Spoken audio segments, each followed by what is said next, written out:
Alors nous sommes toujours au 3D Print de Lyon en compagnie de Gérard, donc le cofondateur de la marque Volumique, marque française.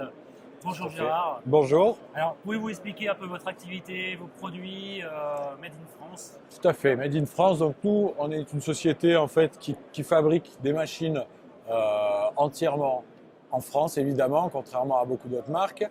Le but, nous, c'est d'aller vers vraiment de la machine professionnelle de qualité. C'est vrai que le marché a une tendance à aller vers la machine plus grand public. Pour moi, c'est quand même un petit peu prématuré. Nous, au contraire, on se dirige vraiment vers le professionnel. On essaye de trouver des solutions vraiment pour chaque secteur d'activité.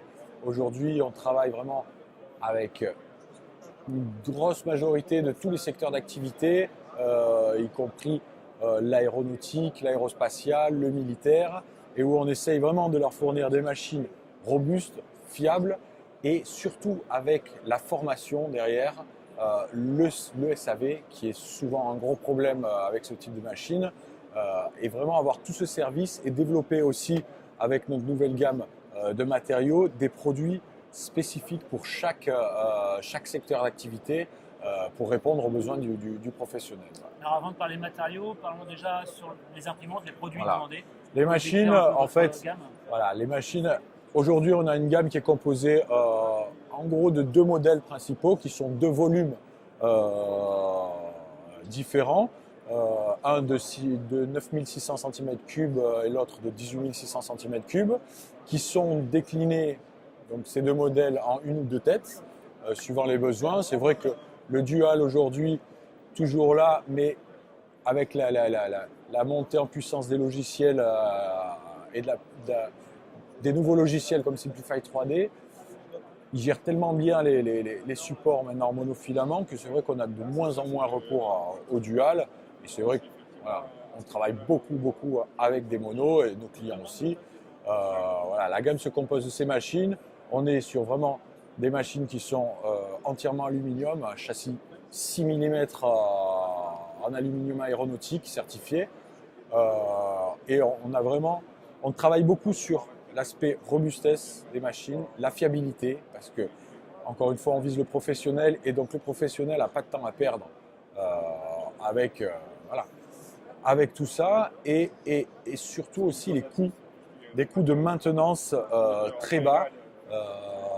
Avec des pièces imprimées justement aussi, mais très robustes, comme on a pu le montrer aussi avec les derniers matériaux qu'on est en train de développer, pour avoir vraiment une machine globale, très performante, très précise, voilà, avec une très bonne répétabilité du mouvement, c'est pas facile à dire, et qui va correspondre vraiment à un besoin professionnel et intensif. En fait. Et quel ordre de prix alors pour ces modèles? Sur nos modèles, on part en gros, c'est une gamme qui varie entre 2800 et 3800 euros hors taxe, ce qui reste pour un professionnel un investissement sans risque, on va dire, hein, parce que c'est vraiment.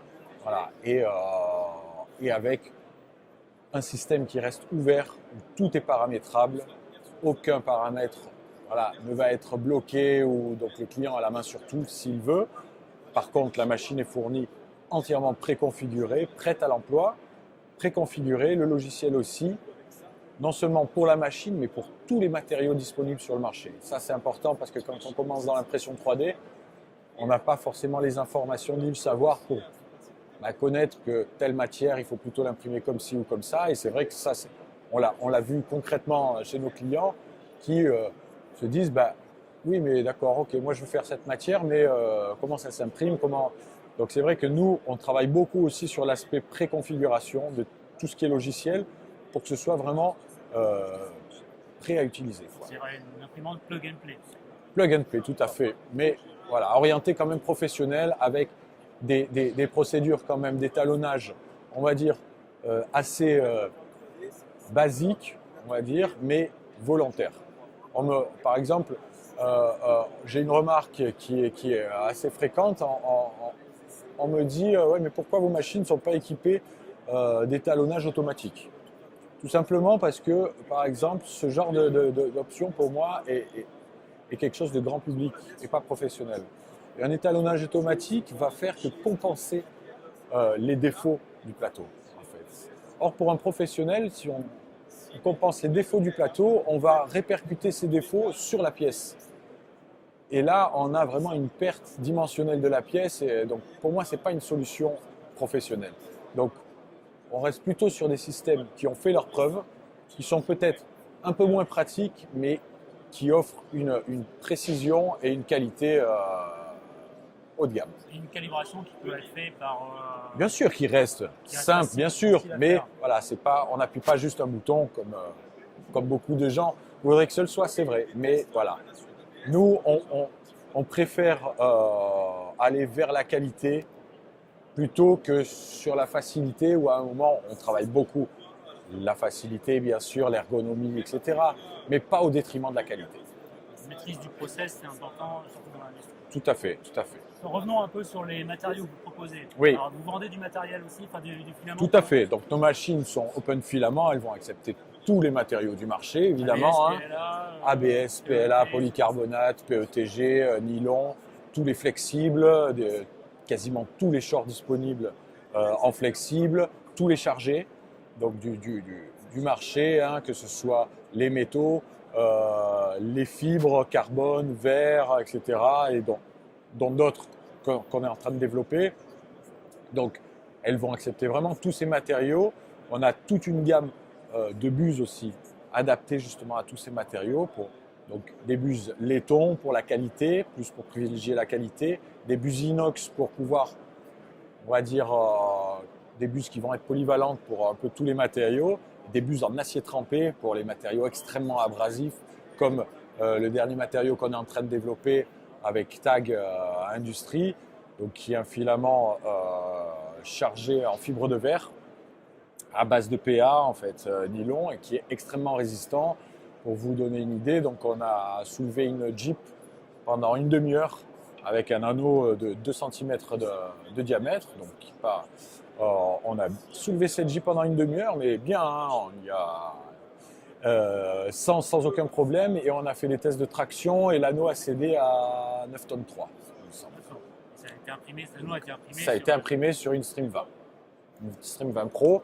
Donc voilà, nylon chargé en fibre de verre, et c'est vrai qu'on va vers un développement de matières très spécifiques comme ça pour chaque secteur, notamment pour l'aéronautique, l'aérospatiale et tout ce qui est industrie en général, où ils ont des besoins très spécifiques de matières.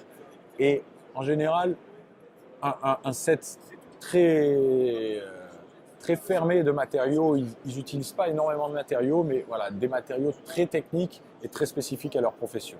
Et c'est vrai qu'on va développer toute cette gamme de matériaux pour couvrir un petit peu tous les besoins et avoir des offres clés en main, si je puis dire, pour les secteurs d'activité. On a aussi toute la gamme classique, évidemment, de matériaux, donc PLA, PET, nylon, avec quand même des caractéristiques nettement au-dessus de la moyenne, puisqu'on est sur une gamme ultra. Donc en gros, déjà, c'est des matières qui sont de grade industriel, donc très haute qualité, et sur lesquelles on a beaucoup travaillé. Par exemple, notre PLA, il a la grande particularité d'avoir la flexibilité de l'ABS et de ne plus être cassant, comme le PLA, ce qui est son gros problème, parce que la plupart du temps, on ne peut pas faire, par exemple, de pièces mécaniques, de systèmes mécaniques avec du PLA, parce que ce n'est pas sa solidité en fait qui pose problème, c'est sa flexibilité. Vu qu'il n'en a aucune, il va casser net. Voilà. Et c'est vrai que nous, on met sur le marché ce PLA Ultra qui a quasi la même flexibilité que l'ABS et du coup qui permet de faire même des systèmes mécaniques fonctionnels en ayant la facilité d'impression du PLA. Et qui reste 100% biodégradable. Tout à fait, tout à fait. Alors, si on veut plus d'informations sur vos produits… Tout est sur le site internet. On va avoir le nouveau site internet qui est publié ce week-end, où il va y avoir toutes les nouvelles gammes de filaments, les petites infos sur les petites choses qui vont arriver, les nouveautés et les petites options qui vont arriver sur les machines aussi. Et pour mettre le suspense, quelque chose d'un peu plus gros qui va arriver dans les mois qui viennent. D'accord. Voilà. À suivre. À suivre.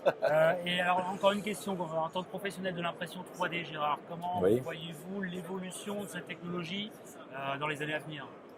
Alors, Moi, de ce qu'on voit de notre point et par rapport au marché aujourd'hui, je pense que sur les années à court terme qui viennent, c'est un marché qui va quand même se concentrer sur le professionnel. C'est vrai qu'on parle beaucoup du grand public, mais je pense que c'est encore un petit peu tôt pour le grand public. Il ne faut pas oublier que ce sont des machines formidables, on est d'accord, mais ça reste de petites machines-outils. Et c'est vrai que les médias ont un petit peu tendance à oublier, pas oublier, mais à ne pas faire passer ce message-là. C'est pas des machines qui sont complexes et qui sont compliquées à utiliser, mais sur lesquelles il faut un minimum quand même de savoir-faire. C'est vrai que ça peut devenir tout de suite un problème.